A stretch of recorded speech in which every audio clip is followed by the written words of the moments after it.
Empowerment Network, LLC. RED has developed numerous leadership, poverty reduction, opioid misuse prevention, and emotional wellness programs for the U.S. Air Force, DEA, FBI, Urban League, Job Corps, Miami-Dade, and Hillsborough County Schools, Pasco Hernando State College, St. Petersburg College, just to name a few, positively affecting the lives of over 18,000 youth and adults.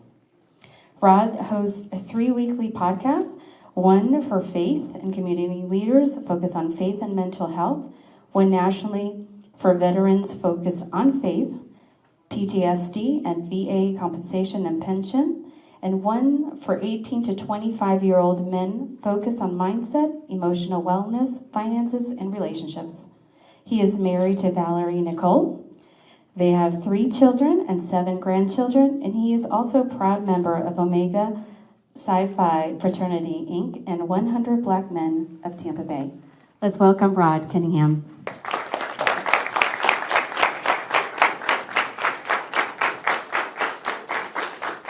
First of all, thank you so much for that wonderful introduction. I'd like to say to my wife, thank you for being here, and thank you for 28 years of marital bliss. I appreciate you, and I love you. And my aunt, she's also here to support, so I appreciate them being here.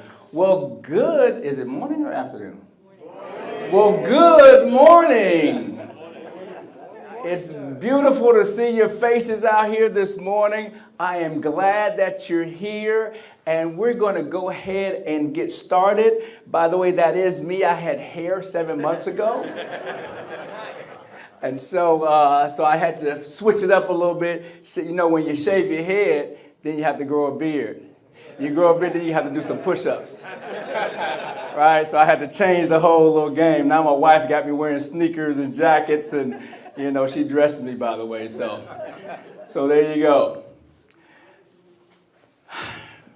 First thing I like to do is I like to make sure that I'm in the right room. I like to make sure that I'm talking to the right people. Because speakers can get up here and you sit out there and go, he ain't talking to me. I don't know what he's talking about. So I need to find out if I'm talking to the right crowd, if you're in the right room. So how do we do that? I need to know, first of all, what you have in common with one another. Sir, what do you have in common with this gentleman next to you? I think we both have a passion for being successful as minorities. All right, they have the same passion. Sir, what do you have in common with the lady behind you? We're sitting in this room right now. We're sitting in the room right now. Good. So what I want to do is I want to find out what we have in common at the heart level. We can strip away all that other stuff and find out what do we have in common at the heart level. Because before I can talk to you about your mindset and your thinking, we got to deal with the heart first, because the heart will make your mind foggy. And you're like, why do I have foggy brains sometimes? It's matters of the heart. So we're going to figure out what you have in common in this room at the heart level. So what I want everyone to do is I need everyone to please stand. Everyone standing. Everyone in the room. Now, I'm going to throw 4 rocks. You like, dude, right? You like, man, I'm in the front row, really? I'm going to throw 4 virtual rocks. If the rock hits you, I want you to sit down, stay down, and look around and see who you have that in common with at the heart level. All right, ready? First rock. If your biological parents ever divorced or were never married, have a seat. Your biological parents ever divorced or were never married, have a seat. Now look around and see who you have that in common with at the heart level. Okay? This is what parental abandonment looks like. This is what parental abandonment looks like. Second rock. If somebody passed away who you truly love, have a seat. Look around and see who you have that in common with at the heart level. I see 4 people still standing. Seems like, first of all, that I'm in the right place and that y'all in the right place. because I said, I want to see if I'm in the right place to talk about what I'm going to talk about. And obviously I am, because we have a lot in common at the heart level. All right, so this is what loss looks like. Now, the gentleman in the top, your left, he's burying his wife, and the gentleman behind him is burying his mother. You see those emotions on their faces? Where does that go 30 days later? 6 months later? 5 years later? Where are those emotions? Do they just go away? Because they'll say in a minute, I'm good. Oh, I lost my wife 5 years ago, but I'm good. No, you're not. You have to deal with it. And that's what we're going to do today. We're going to deal with it. Okay? Rock number 3, sit down if you've ever experienced trauma. For those who are still standing, if you've ever experienced trauma, like a bad car accident, you saw your father strike your mother, you were touched inappropriately, anything like that, have a seat. All right? We have 2 still standing. Yes, sir. No, it can be emotional trauma, most definitely. Right? So we have 1 person still standing after I threw 3 rocks. By the way, this is what trauma looks like. Last rock is called rejection. If you were ever bullied, if you are a person of color and the system or you've been systematically rejected in America, have a seat. Also, everybody's seated, by the way, but also rejection is your first relationship that didn't work out. You're 16, she's 16, you give your heart to her, she gives her heart back, you all in love. Parents, what do we call that? Puppy love. But to a 16-year-old, it feels so real. And you really think you're going to marry this person and life is going to be grand. 6 months later, not only is the heart connection broken, but they're going out with your best friend. I said that the other day. The lady said, that sounds personal. You okay, bro? I said, I'm okay. I'm okay. Right? So that is rejection. This is what rejection looks like. Why am I not good enough? Why don't they like me? Why don't they just leave me alone? Why don't you love me?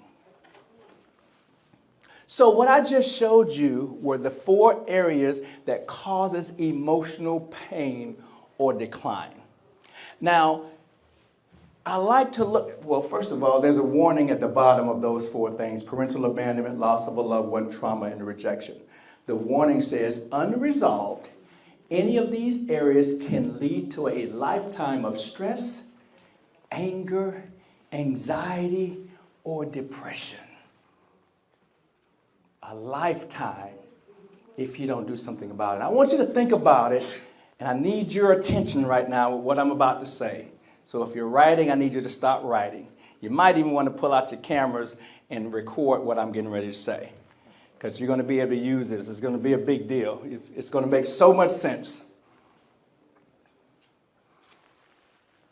We all carry an emotional bucket. And every rock that you were hit with, or every one of these 4 areas, parental abandonment, loss of a loved one, trauma, and rejection, it starts to fill up your bucket. I was hit by 4 rocks by the time I was 10 years old. So what does that look like? Depression, right? Bipolarism. But many of us never get a diagnosis, so we just walk around slapping people. Ain't nothing wrong with me. Pop! Right in the nose, right? And so that bucket does not just empty by itself. You don't wake up 20 years later and go, oh, yeah, those things happened to me, but I'm good. Pop. Pop means right in the nose, right? Or, I'm good. Ain't nothing wrong with me. I just like a little weed. That's what they tell me. Right? Ain't nothing wrong, though. I'm good. My bucket ain't full. Yes, it is. You're cussing out people on the streets that cut you off. Going in. You're not even going to remember this 10 minutes later. But yeah, you done blew a gasket. You have a full bucket, boo. A full bucket. So now what do? You have to empty that bucket. Right? That's what we're going to do. We're going to empty that bucket. Because if you don't empty the bucket, guess what happens? A brick that's waiting around the corner, it's going to come into your bucket and splash into your bucket, and your emotions are going to splash everywhere. What is that brick? Well, Mama's got to go one day. She's going to leave here one day. Daddy's going to leave here one day. Grandma going to leave here one day.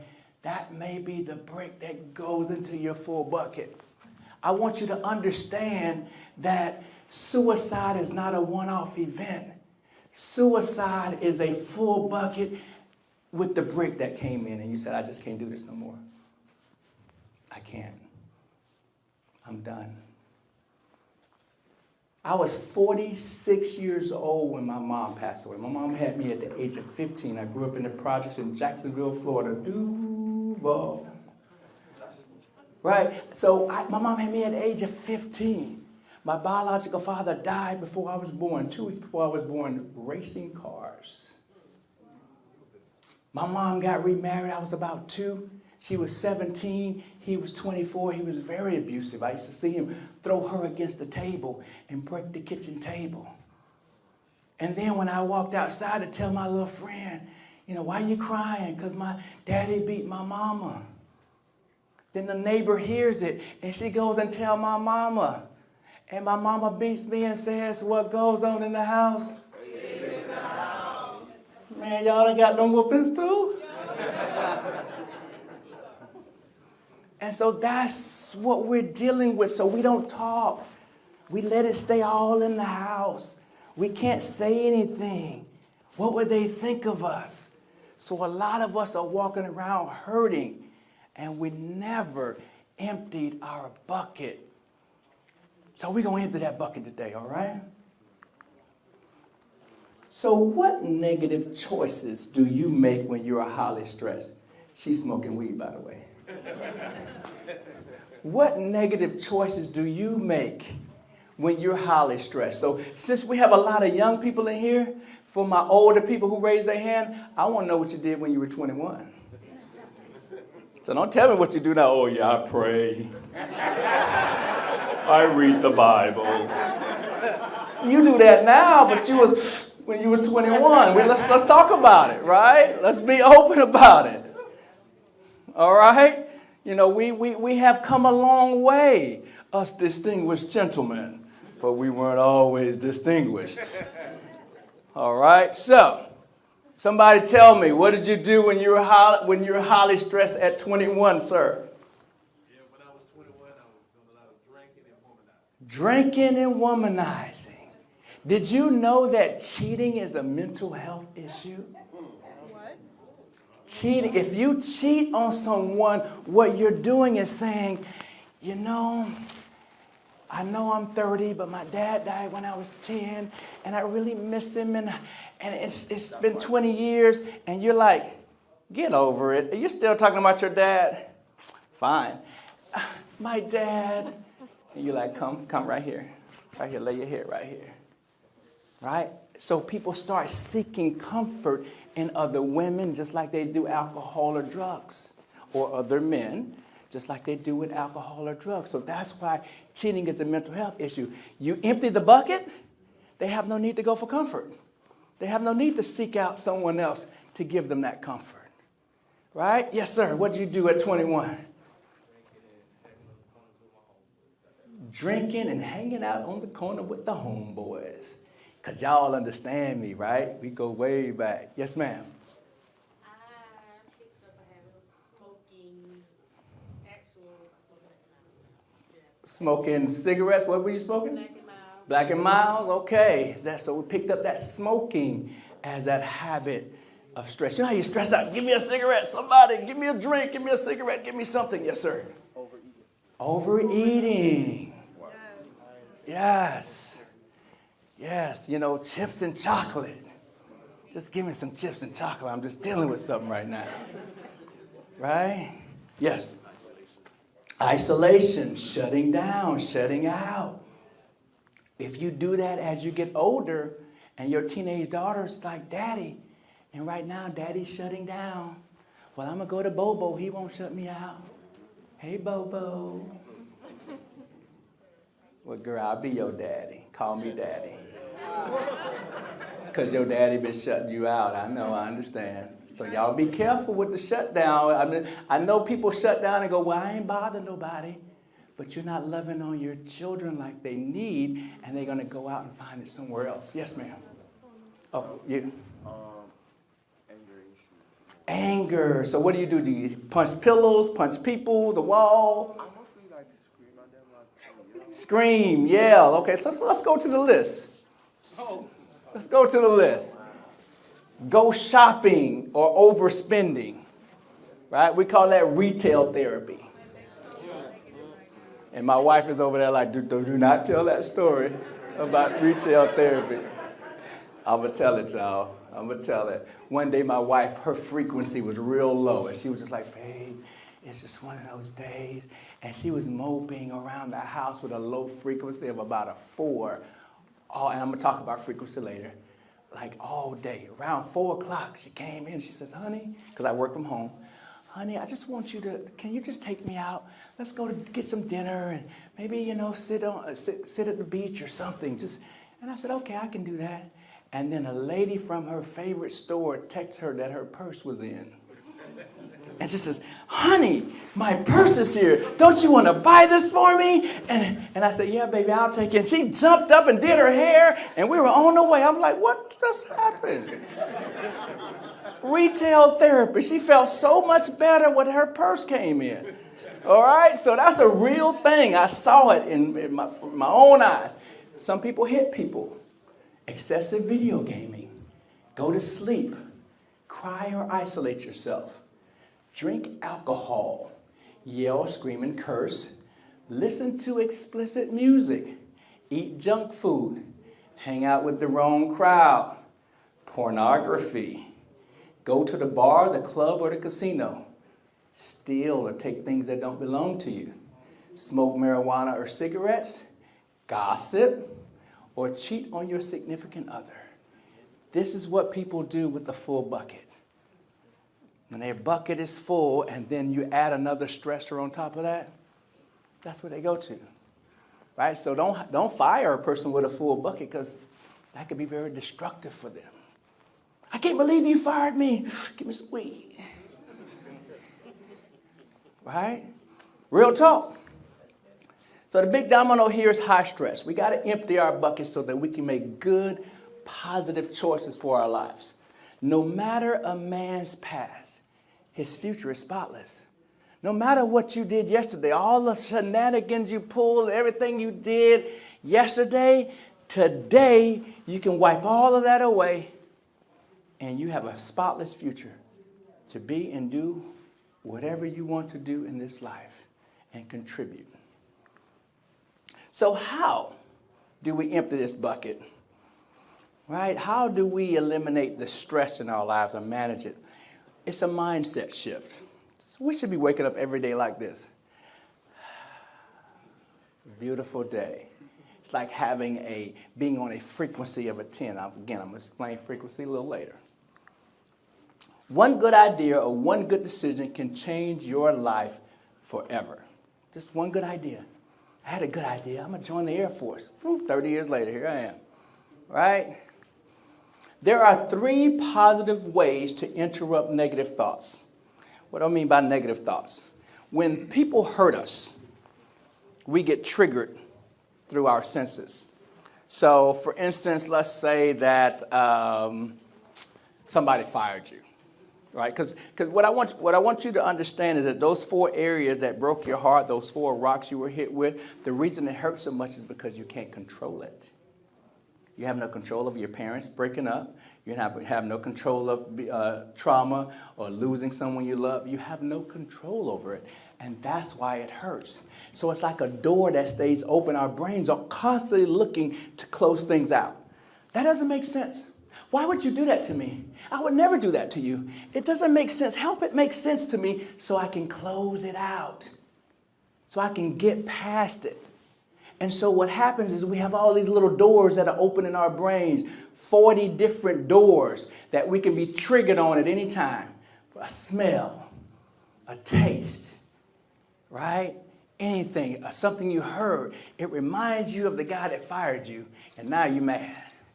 It reminds you of when your dad walked away, and now you're mad. And the next person you see is going to get it. Get away from me. But I ain't even do nothing to you, bro. Oh, I'm sorry. I'm sorry. I got triggered. I'm sorry. Well, what we want to do is we don't want to stay in a triggered state. So we're going to figure out how to interrupt these times when we're triggered. So you can do that through breathing exercises. You can do that through pattern interruption as well as self-care. So let's try the breathing exercise. So I want everyone to close your eyes. And we're going to take in 3 deep breaths. Breath number 1. Hold it, hold it, hold it. Breathe out. Breathe in. Hold it, hold it, hold it. Breathe out.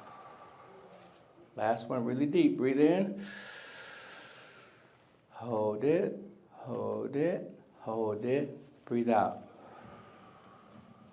Now put your right hand over your heart and listen for your heartbeat. Now open your eyes. What are you thinking about right now?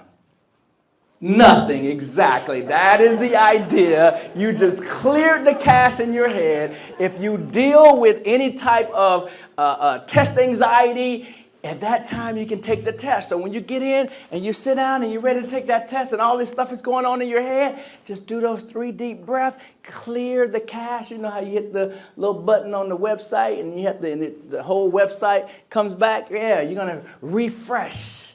And that's what that does. Right? So that's the pattern. That's the breathing exercises. A pattern interruption is like, I like to be silly, right? I'm an omega. I'll hop up and down and bark. Roo. Okay, I got some frat brothers in here. Okay, good stuff. And so we can be very dignified 1 minute and we can be hopping around a parking lot somewhere the next minute, right? And so I like to do silly stuff. And so with the pattern interruption, I like to switch it with a song called Push It by Salt and Pepper. So whenever I'm triggered and something is like making my frequency go down, right, making me sad, I'm like, I can't believe they did that to me. I just switch it. I say, switch it. Switch it. Switch it. Finish it up. Push it. Oh, there we go. Push it real good. All right, switch it real good. And guess what? Whatever was going on in my head, whatever I was triggered, it's not going. I just interrupted that, right? Because it needs to be interrupted because it's not serving you at the moment. It's only making you sad or angry or depressed. So if the thought is not serving you, get rid of it by interrupting that thought, pattern interruptions. Now, self-care. Oh, my goodness. Self-care is so important. Self-care will get your mind right whenever you feel down. So my wife and I, if you heard me say this, frequency. The law of frequency. I study, you might want to write that down. Law of frequency and law of attraction. My wife and I study that, right? We watch the videos, The Secret, and different things like that often, probably 3 or 4 times a week. In other words, it takes work to live your best life. Believe it or not, you just don't wake up, oh, I'm living my best life. Wrong. You got to put the work in. And so, law of frequency. So, you would agree that very wealthy people and poor people, when they wake up, they see the world different. Same world. They just see different possibilities. You know, maybe the poor person wakes up and goes, oh, I got to go into work. I don't feel like it. I'm tired. The rich person say, well, how many lives can I change today? And by the way, how many millions would that make me? Right? They just look at the world different. So they're on two different frequencies. It's like rap music and jazz. They're on two different frequencies. Some people like rap, some people don't. They like jazz or they like rock, whatever their frequency connects with. You ever had somebody walk in the room like, ooh, he makes my skin crawl. You're on the wrong frequency. You're not on the same frequency. They didn't say anything. They didn't touch you. You're just like, ooh, he's just putting off this aura that, I got to get out of here. It's a darkness that just walked in, right? That's frequency. You're on different frequencies. And then there's a time when somebody walks in, you're like, dang. That's how I was when I met her. Our frequency just connected. We were like on the same frequency, even though I was a project boy for the project from the hood, and she was that pretty little girl with, beautiful family, and everybody stayed together for 50 years. And yeah, that wasn't my story, but we still connected. We're still connected, and we're still connected right now, right? So what we try to do, my wife and I, we try to keep our frequency at a 10. Right? What does that look like? I wake up, good morning, baby. I'm checking her frequency. And she says, good morning, love. I'm like, okay. We're at the same frequency. It's going to be a good day. That means I'm running around the house because I work from home. So I'm running the kitchen. I'm touching all on her. Yeah, I'm 54. I'm still touching on my lady. I'm going to be 74, still touching on her. Right? If I was touching on my 20s, I'm going to be touching on them in my 70s, in my 80s, right? That's what we do, especially when your frequency is high. But what happens is sometimes I may wake up at a 5 and she's at a 10. And if I don't raise my frequency to a 10 within the first 2 hours, what's going to happen? She's coming down, which is not good. And she's saying, well, what's wrong with you? Is everything okay? I'm fine, honey. I'm just having a mellow play. Well, the kids are coming over, and they're going to think you're mad at them. And I'm just like, oh, babe. She's like, if you don't get up and go out and get some sunshine on your head, right? Get some sunshine, because we're not made to be inside in those artificial lights. Get outside. So I'll get outside. I'll get in the car. I have a convertible, so I'll just let the sun hit me, drive the Publix and back. And feel better, right? Or I'll go and work out, right? I have my gym in the house, so I'll go in and work out in the gym. That raises my frequency. Now I love music too, right? I'm actually what's the music I listen to mostly? Huh? Gospel and what else? Anita Baker, a little old school Anita, right? She just puts me in this like, woo, yeah, I can get some work done, right? But when I'm working out, I'm listening to the 2 Live Crew. I told y'all from Duval now. I done told y'all, don't let the smooth taste fool you, right? I grew up on that, right? So I'm listening to that. So when I'm working out, I'm getting a little bit of that. Then I get in my office, I got a little Anita, and I start singing, and the singing brings up my frequency. And then within about an hour, I'm back in the kitchen. Hey, babe, what you doing? Oh, I see your frequency done come up. Good. Right? So we work on it. That's my point. I can stay at a 5 and the whole house just be like, yeah, hey, baby, what's up, baby? We just dragging all day, not getting anything done. And when you operate at a frequency of a 10, when you walk into a room, people say, who are you? You got something. You somebody. I can just feel the energy coming off you. I just need to meet you. You got a call. What do you do? Right? If people are running from you, that might mean you're draining or bringing their frequency down. So you bring your frequency up by doing this every day. Not just when you feel bad, every day. All right. So now what I want to do is I want to teach you the 5 steps to emotional wellness. So this is where the money is.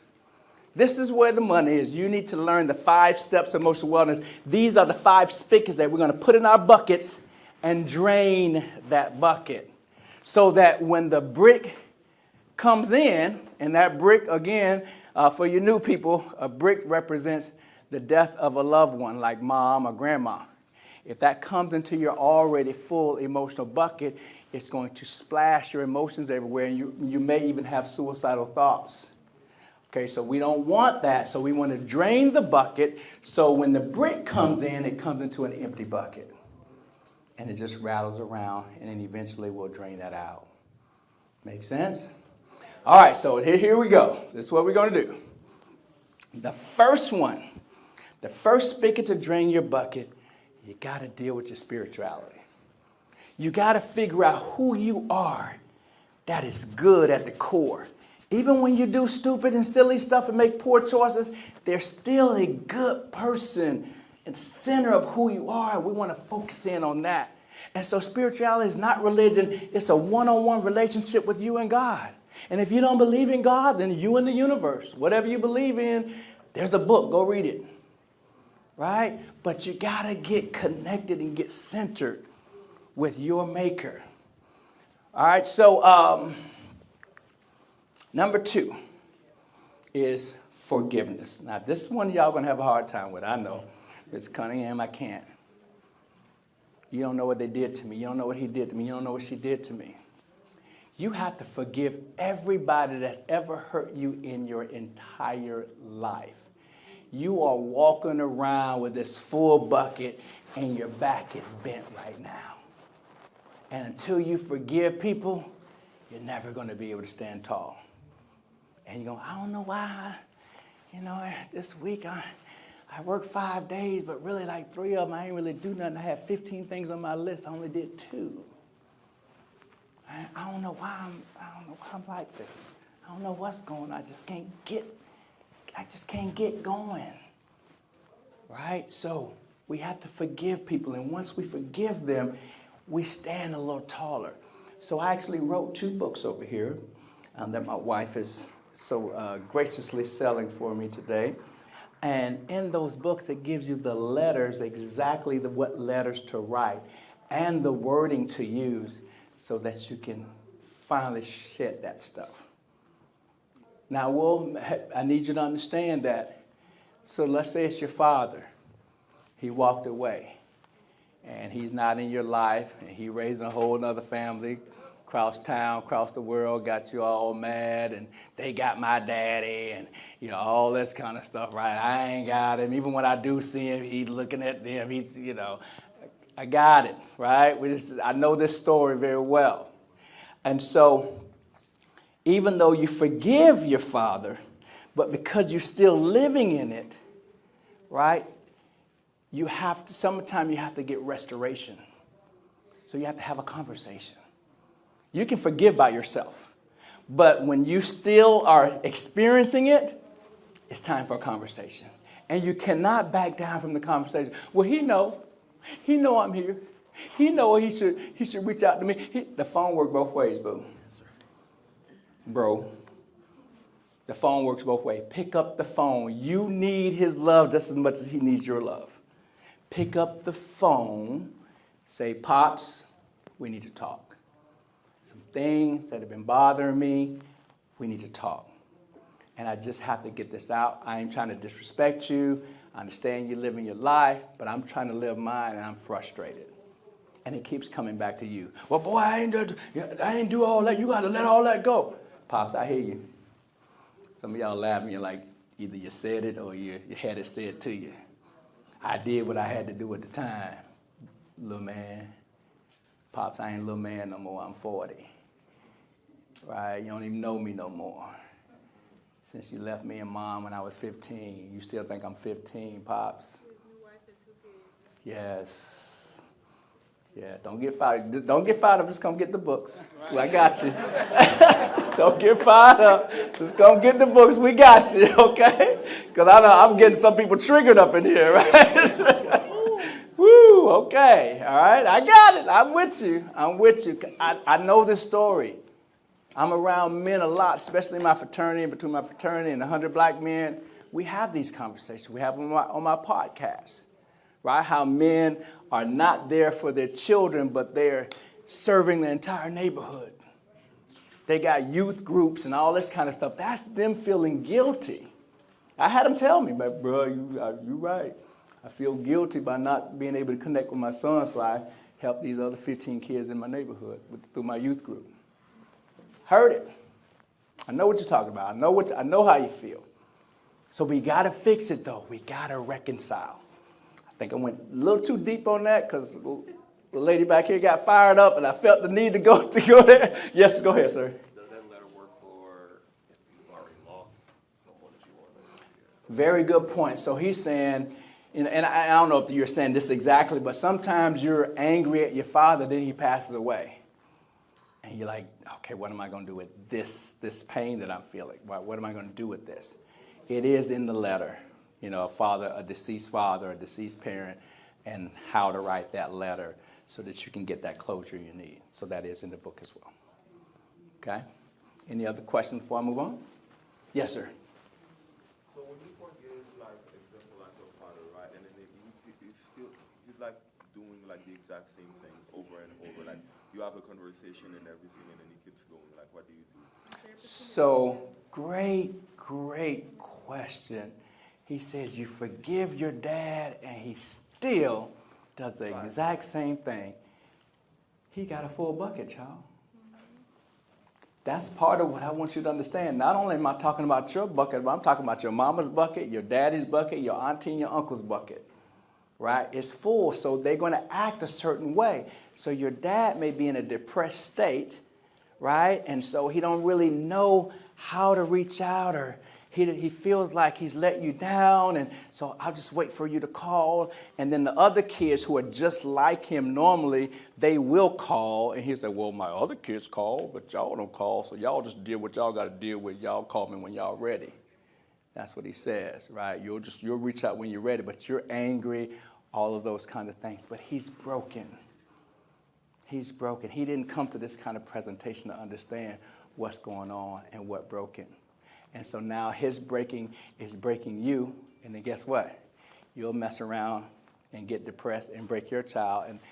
And you see where I'm going, why it's important to understand this information. That's why I've had 8 colleges I spoke to this month, and just on this very topic. Yes, you had to hit them first. And I know I'm old, okay? However, let's say you had to talk, You had to talk with your dad, okay? okay?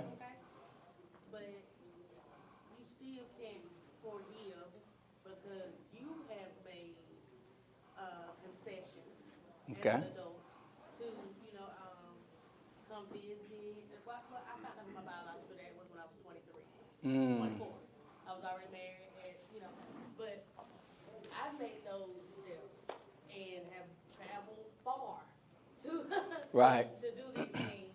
And then you're like, you have to talk, and you're like, this is how I'm feeling. Mm-hmm. And then it's like, well, I can't do this because I'm married. And mind you, I'm prior to marriage, just 3-4 years prior. Oh, good for you. 34 years of marriage. I mean, he had me prior to when he got married. So Right. I'm like, right. So I can't have a relationship with you because I'm married, and this is what I'm doing right now, even though I have 2 other kids, and I just would rather not. And So you'd rather not deal with his brokenness. he said Is that what you're saying? He would rather not have a relationship with me. He would rather not have. Married, and even though he had me prior to marriage, he would rather not have a relationship with me because it would mess up his marriage. So he said that. So so it sounds like his wife is in his ear, saying, "Well, you never know about this, and and so that's wrong." But her brokenness is calling those shots, right? And it's not right. So that's when you sit down and write it out an email, because people won't let you talk. Yeah, you write them a letter. They ain't gonna let you talk. They're gonna shut you down. Oh, I can't. I can't right now. It's too much. Write the letter. That's why the letters are crafted in the book for you. Okay? Yes. This is kind of stemming off of the previous question about like what happens if you have a conversation and then the parent is like a reoffender, right? Like does the same thing. I found it helpful with my own father, and it's also something my mother did with her mother like a few years ago. But lower your expectations, because if they hurt you because you expect them to be something they can't be, the lower your expectations, don't expect anything. So everything that they can be, you don't let your expectations. So let me say that in a different way. You're saying, he said, I'm sorry, how should I refer to you? I'm male pronouns. I'm just Male, okay. So he said,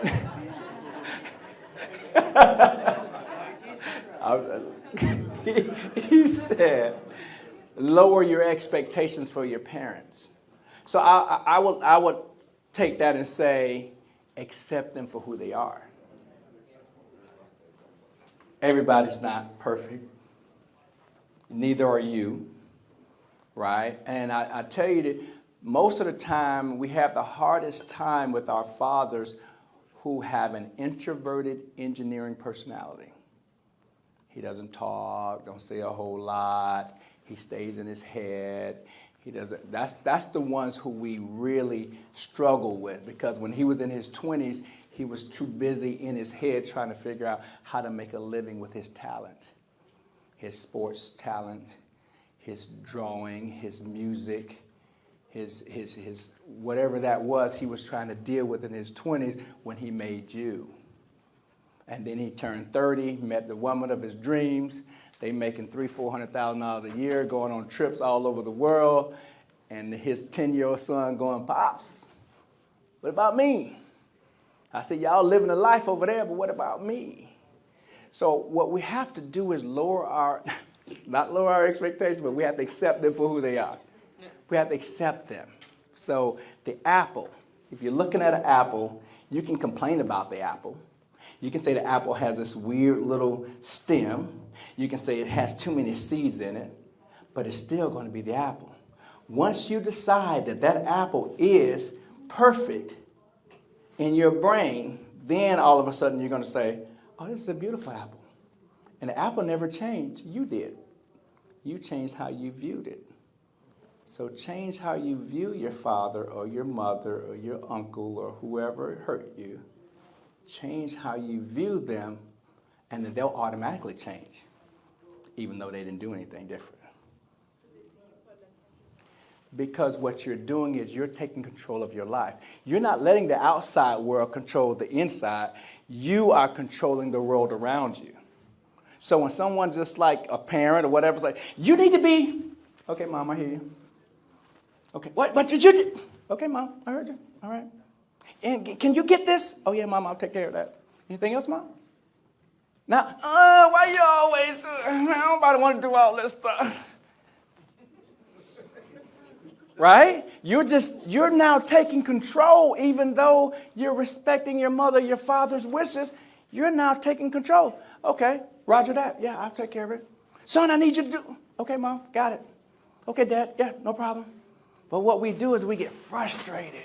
Y'all always do this to me. Y'all leave me alone, Mom. Dad, I'm grown now. See, I done digress, y'all. Let me get back on this. How much time do I have, by the way? Let's make sure. 30 minutes? Okay, 32. Okay, so it's 11 o'clock. 10:58. So we're actually doing good then. But y'all got me going deep. That's my seminar, right? This is a speech. All right. Number 3 is counseling. Remember what Grandma said, what goes on in the house stays in the house. And that's why black people don't go to counseling, because we are taught to shut our mouths. We're taught to deal with it. Don't you go on that man's job and say all that stuff. You're going to get you fired. And you ain't going to be able to feed your family. Shut your mouth. Right? Don't you go back in the 1800s. Don't you go out there and avenge your little sister's death with the master. He going to kill your son. I can't lose you too. Shut your mouth. Let it go, son. But Mama, son, let it go. Shut your mouth. And we've been shutting our mouths for 300 years. That's why we don't go to therapy. The other reason we don't go to therapy, and I'm not saying I'm not 100% to go, because I know some people in here have been to therapy. How many of y'all have had at least 10 sessions of therapy? Good. That's awesome. That's better than the last time I was in this room. Right? That is awesome. You got to deal with this stuff. We can't go back to the old way of thinking. Every time I lose somebody who I care about, I go to therapy. Every time. So if a friend of mine died last year in January. His name is Dr. Jackson. He was a professor at PHSC, and he passed away last year suddenly at 56. And we were co-hosting one of the podcasts, so I talked to him twice a week. And he passed away suddenly on Monday night, and I got the call. Tuesday morning, I was calling the VA hospital. I need therapy. What's going on, Chief Cunningham?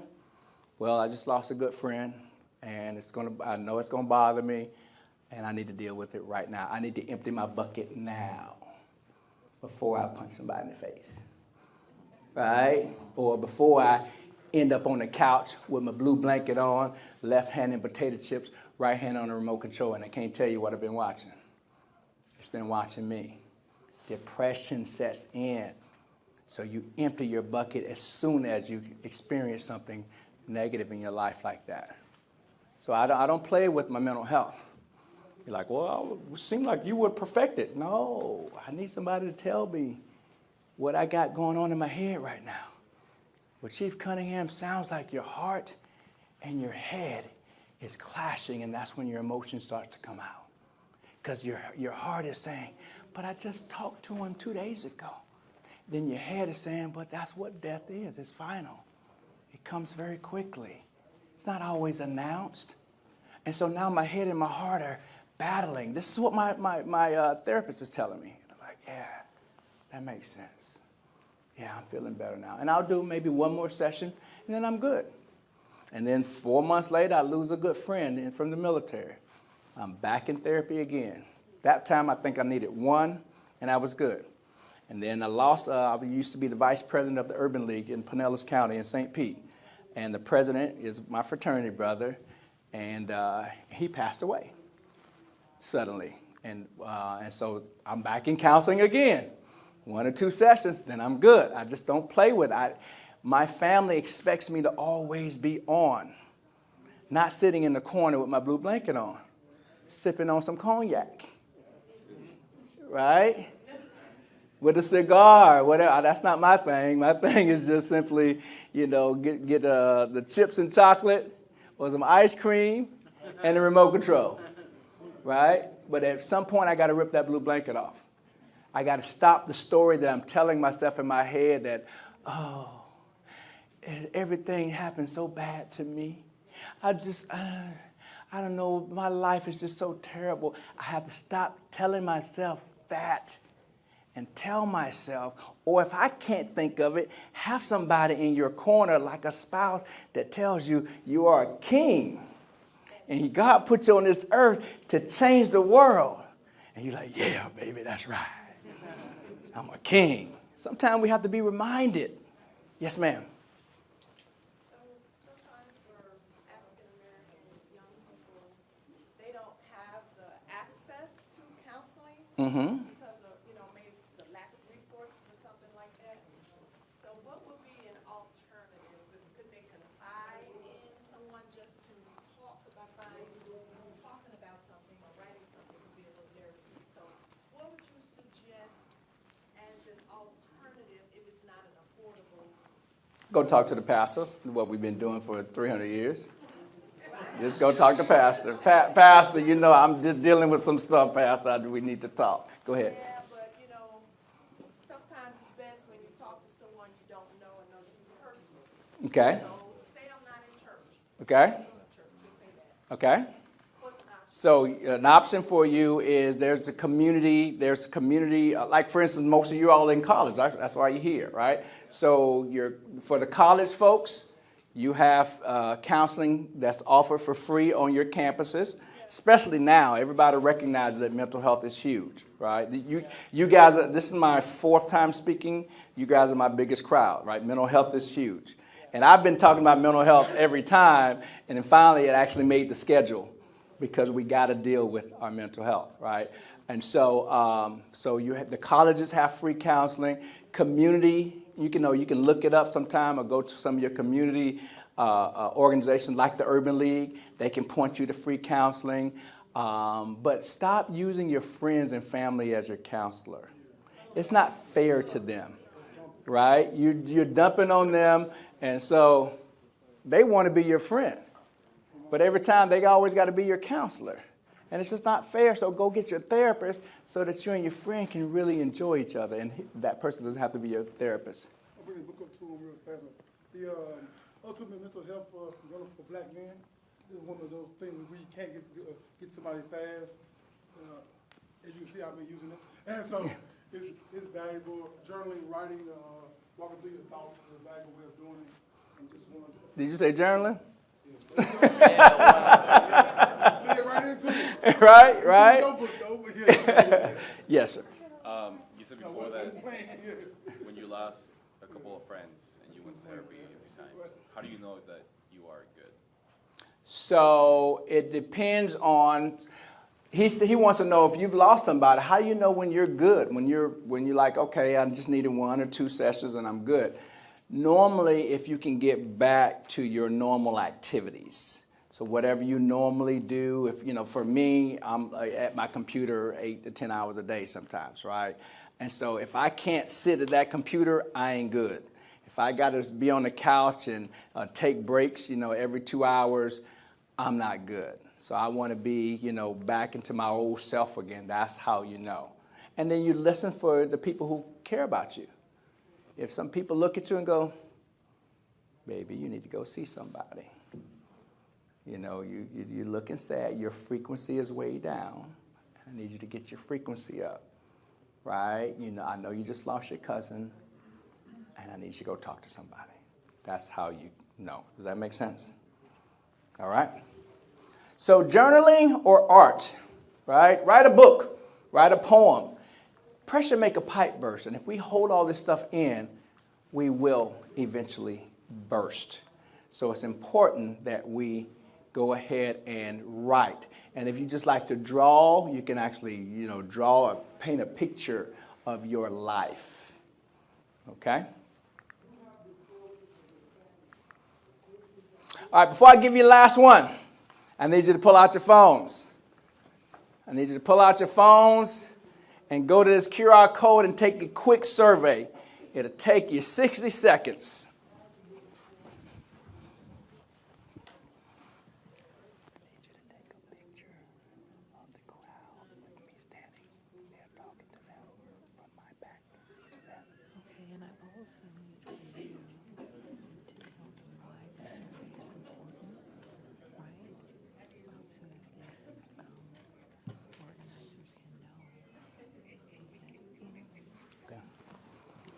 So as you're filling out the survey, it's important if you can put some notes in there, because it'll let the organizers know, that, because I've had some people say this presentation should be on the main stage, right? You can say those kinds of things on the survey, and I can get that back to the organizers. And and I do remember you from I see you back there.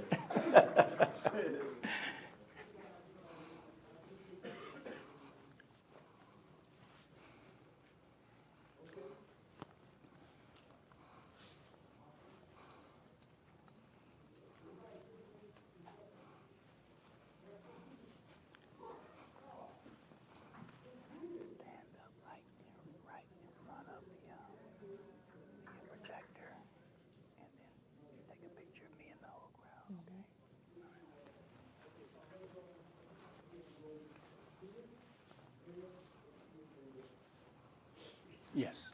Just had a question referring back to frequency. What if what if you see that your partner's frequency is low and you're trying to raise it, but despite all your best efforts, they still feel down and are actually adamant or actively refusing to not raise their frequency?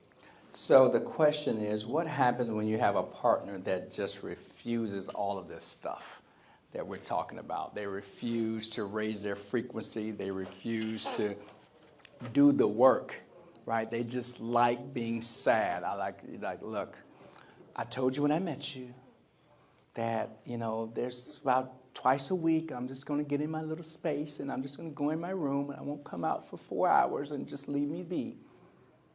Right? That's not healthy. Right? So that's why the books, right? Maybe sitting down and saying, hey, for my birthday, I just want you to sit down and read these few pages of this book with me. Right? I don't want you to get me no gift. I want you to just sit down with me and go through some of this stuff in this book and see if it's maybe something that will help you. Right? Because trust me, for your birthday, you would prefer, instead of some new tennis shoes, you would prefer to have your partner at a high frequency. I'm telling you, because you can get anything once you get your frequency is high. And I mean anything. Okay, yes. So what could you do, or what could you say to like a family member or a friend that's like refuses to go to therapy out of mainly like fear or like from what they have inside? So therapy is just one solution. Therapy is a 20% solution, right? You still have other things up there, right? So those other 4 things, which are free, won't cost you a dime, to start to do these other things that's going to make you feel better.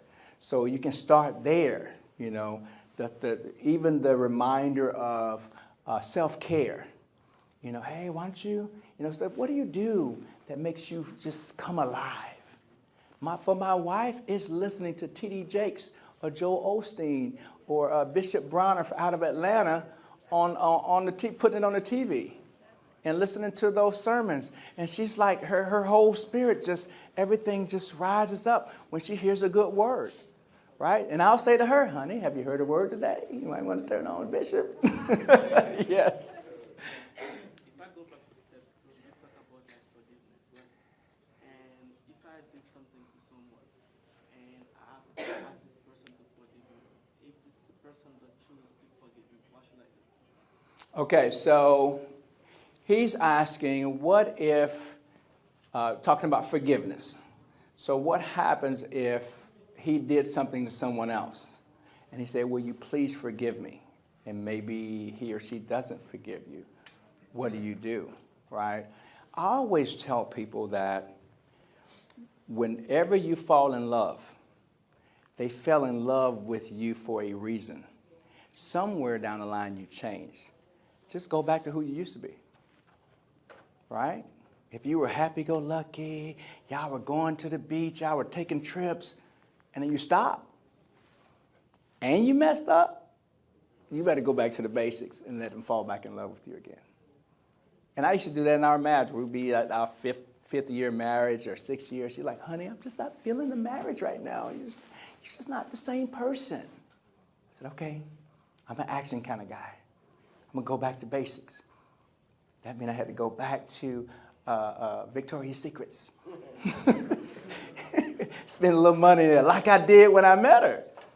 Right? I had to go back to doing those things that I used to do, those walks in the park.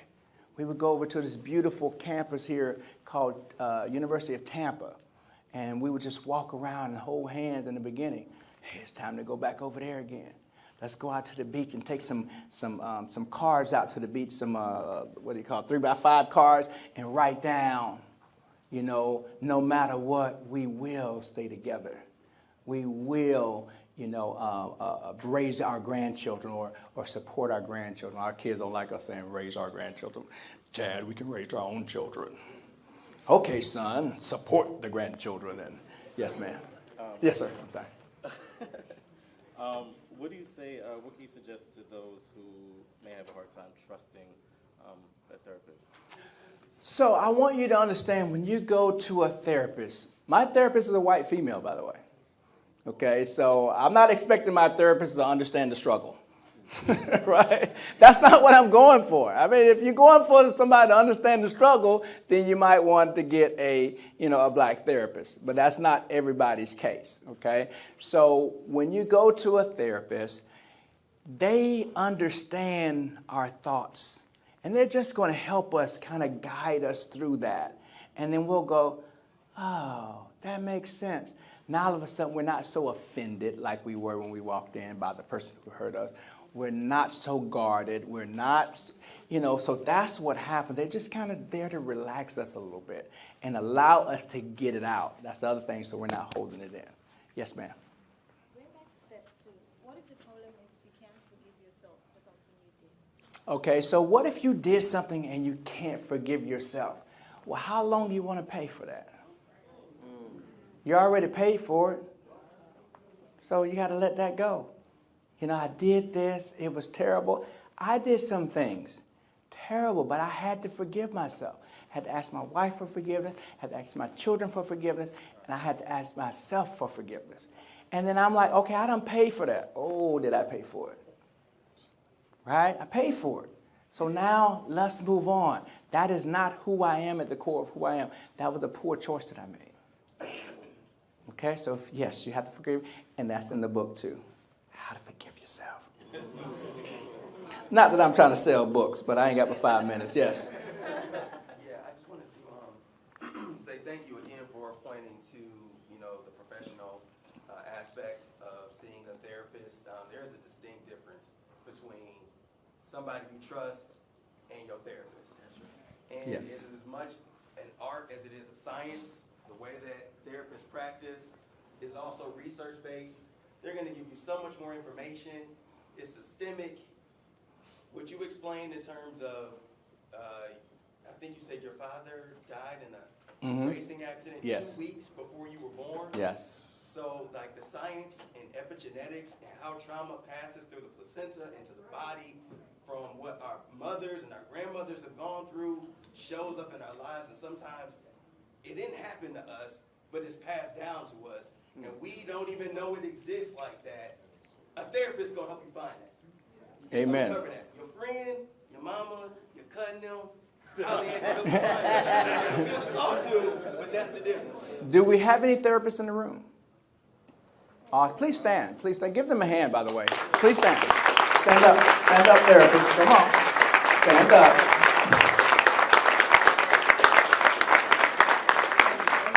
And so you may want to see them, have a conversation. You see them in the hallway. You see them eating lunch by themselves.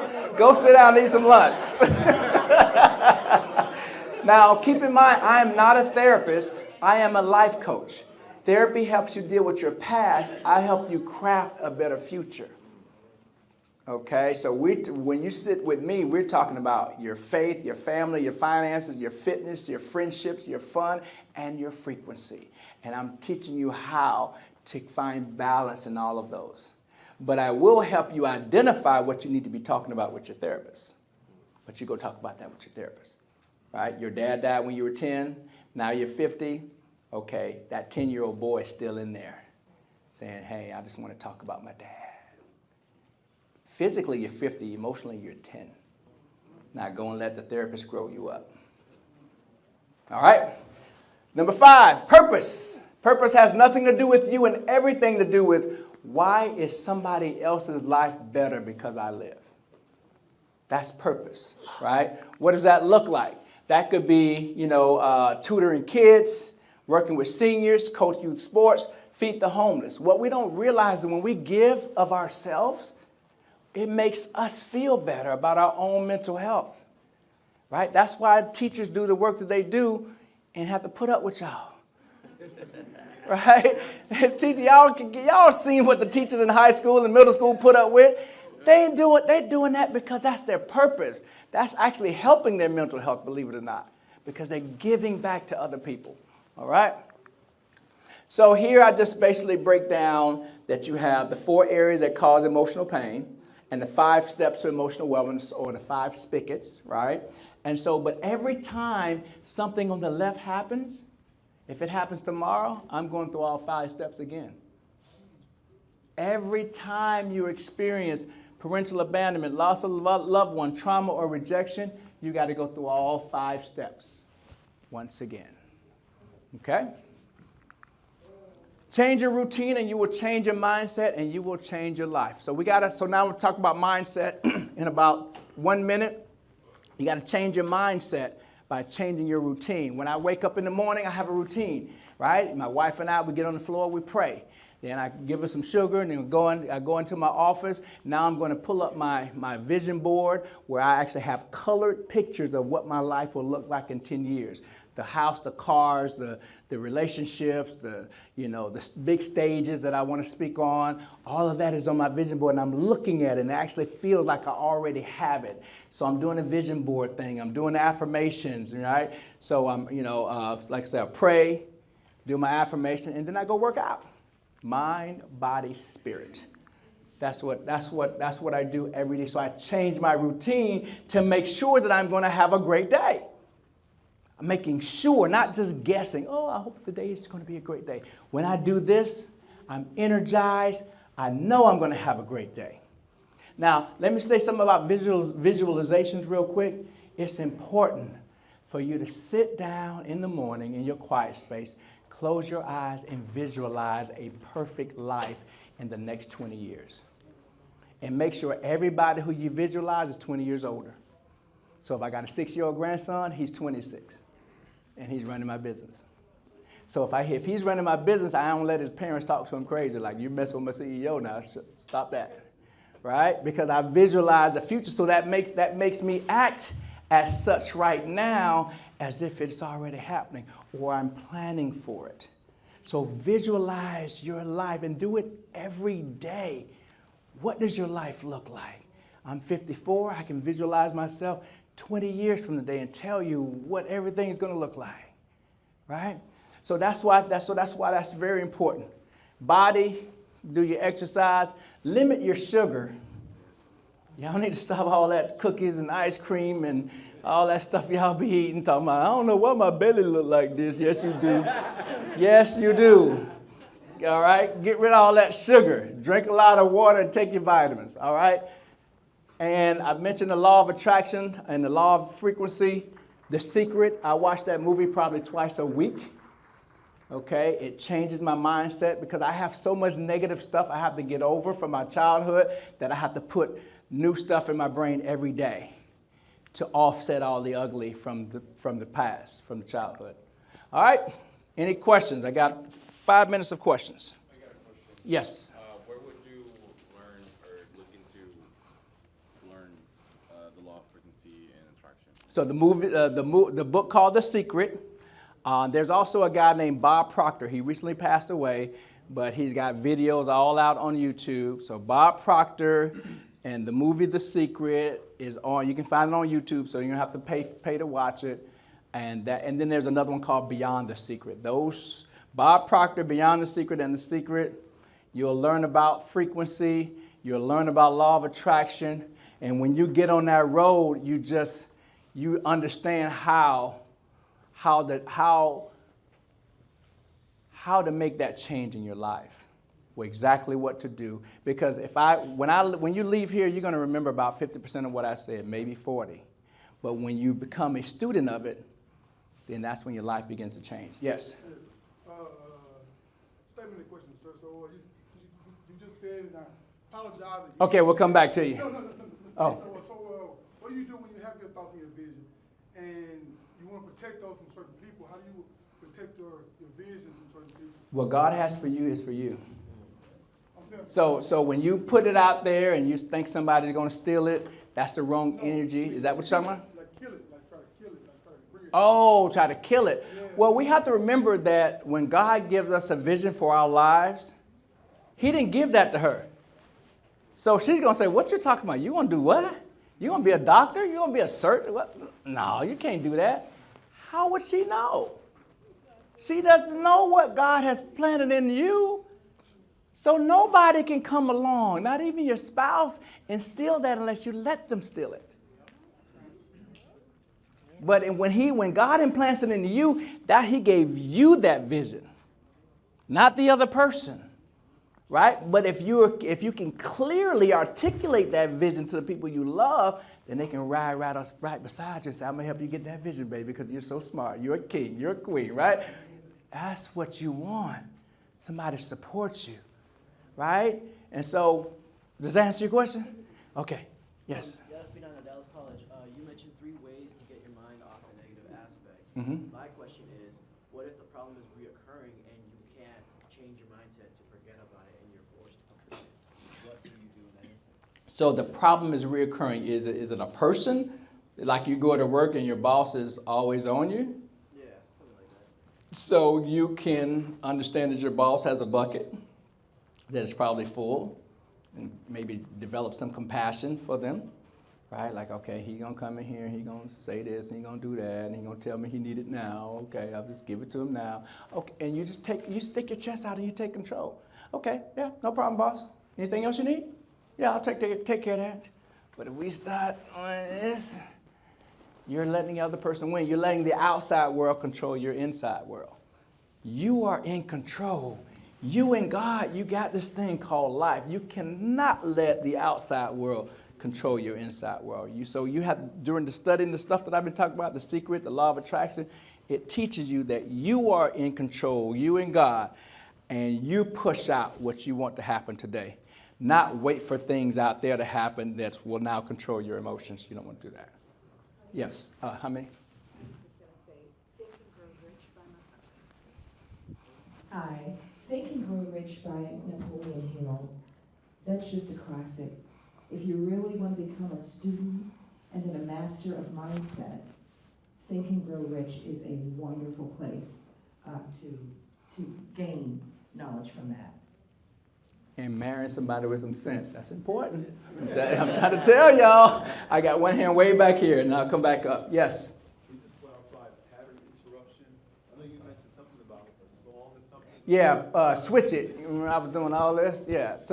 So when you do something silly, when you're triggered, first of all, when that door that's in your brain and all these doors are open and you're triggered, right? When you trigger it, it's going to trigger an emotion too. And if you don't want that, if you're not trying to figure out how to fix it, then the information or the trigger is no use to you. So switch it. Switch to something else.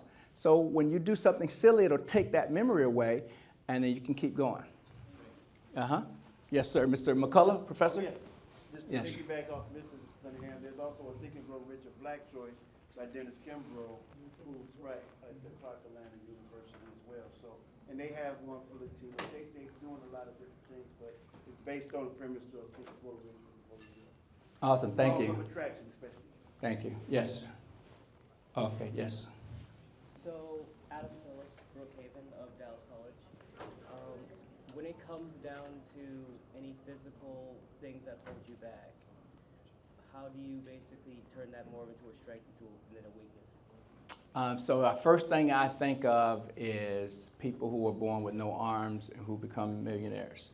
Stevie Wonder, who born, blind, and he became a millionaire songwriter.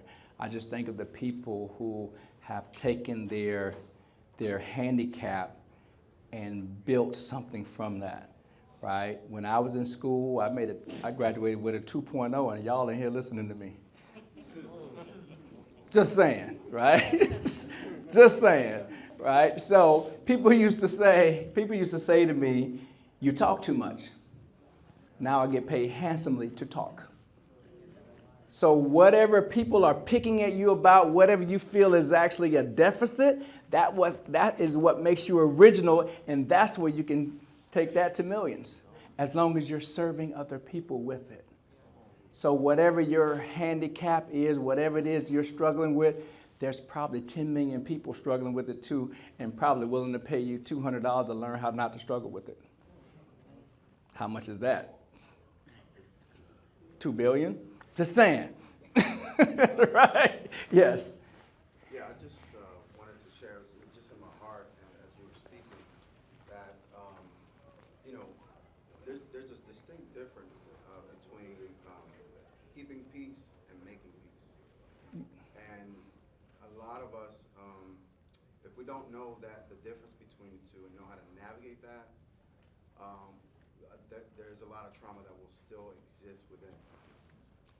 The difference, I think some people might want to know, is making peace is when you have the grit, the wherewithal to face it head on. A lot of us, and I think a lot of the young people now, want to go around the problem, find ways to get around the issue and the problem. When in reality, we're called to be peacemakers. And in order for that to take place, sometimes you have to be comfortable with being uncomfortable. That reminds me of don't ask for less problems, ask for more wisdom to get through the problems as they come. Because the problems are going to keep coming, so when you have the wisdom, you can get through it. Go ahead. And that's what I'll end with real quick, is that if we're not willing to go peacemake and go through the issue, we're going to continue to face the same issue over and over. Yeah, thank you for sharing that. And, you know, something you said in that statement, it reminded me of something else I'll say, but as we close on out. Safe landing. You guys ever heard that term, safe landing? Right? When I'm hurting and I go to my wife, I need a safe landing. I need her to say, come on, baby, put your head right here. Let me rub your head. I didn't get my promotion. Come on, come on. Not, well, you ain't need to be working for them no way. You know how they are. That is not a soft landing, right?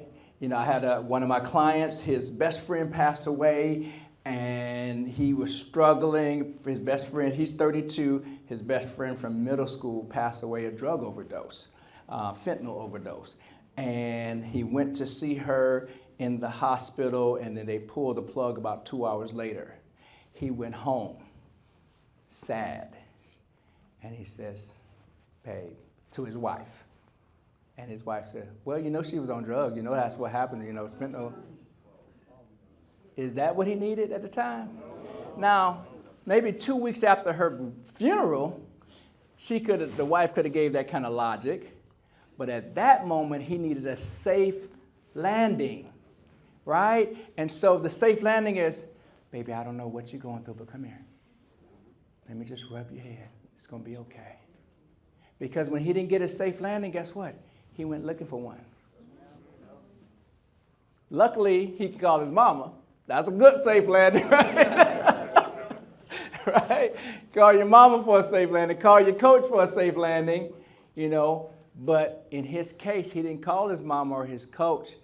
He went to the bar and got drunk. Normally under high stress, his bar or his baseline is 2 drinks. Oh, I'm stressed, let me go have a couple of drinks. But under high stress, his baseline just doubled. What's your baseline under stress? And then when that break comes, it's going to double. Y'all picking up what I'm putting down? Yeah. Find your safe space and make sure you are a safe space for others. Sometimes we lose friends because we didn't know how to be there for them when they needed a safe landing, a soft landing. They needed a soft landing and you didn't know how to be that for them. You gave them this logic stuff and they stopped talking to you. They blocked you. You weren't there for me. What do you mean? I was there for you. I told you. You know, that's what happened to people on drugs. What's the problem? Right? So find a soft landing and be a soft landing. Thank you very much. It's been a pleasure.